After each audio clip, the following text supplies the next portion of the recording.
After decades of uncertainty, former President Ferdinand Marcos was finally buried today at the Libingan ng mga Bayani.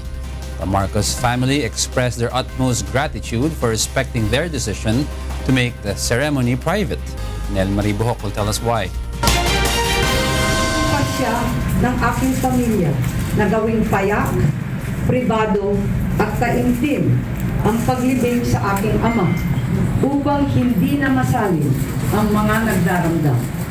Dama namin ang inyong matinding hangarin na maihatid ang aking ama sa kanyang huling hantungan. Hindi man namin kayo kasama ngayon, hindi namin malilimutan ang inyong pagmamalasakit at matinding sakripisyo upang mapatupad ang makasaysayang pagtitipon na ito. Walang hanggang pasasalamat at mabuhay ang Pilipinas.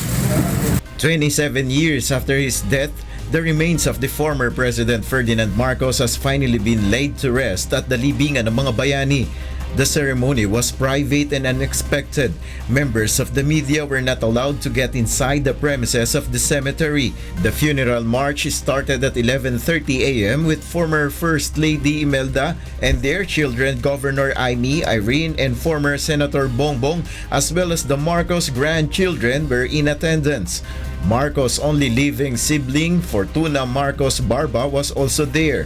In accordance to tradition, the former president's remains were laid to rest at 12 noon and he was given military honors. Binaba yung from the helicopter, binaba doon sa karwahe, no. Then there was they march it until doon sa kung saan malapit doon sa ililibing, no, doon sa site. And then of course there was a short prayer. After that, sounding of the taps already. Police Chief Superintendent Oscar Albayalde, who headed the task force that ensured the security of the Marcos burial, says they have prepared for the implementation of the security measures around the cemetery, although they have received the advice for the burial only at 5 o'clock in the afternoon yesterday. Well, that's the decision of the Marcos family, no. Hindi natin pwedeng questionin yon. Although the suddenness, actually, alam naman natin na talagang ililibing siya. We just do not know when.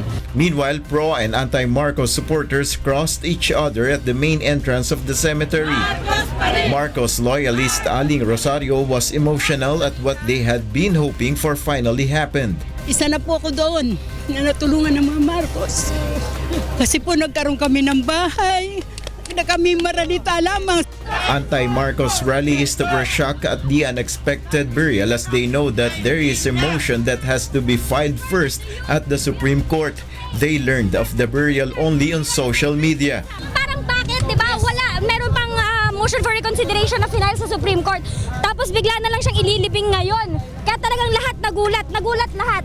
Marcos is the fourth president buried at the Libingan ng mga Bayani. The others were former presidents Elpidio Quirino, Carlos Garcia, and Diosdado Macapagal. Nel Maribuhok, UNTV News and Rescue, Taguig City.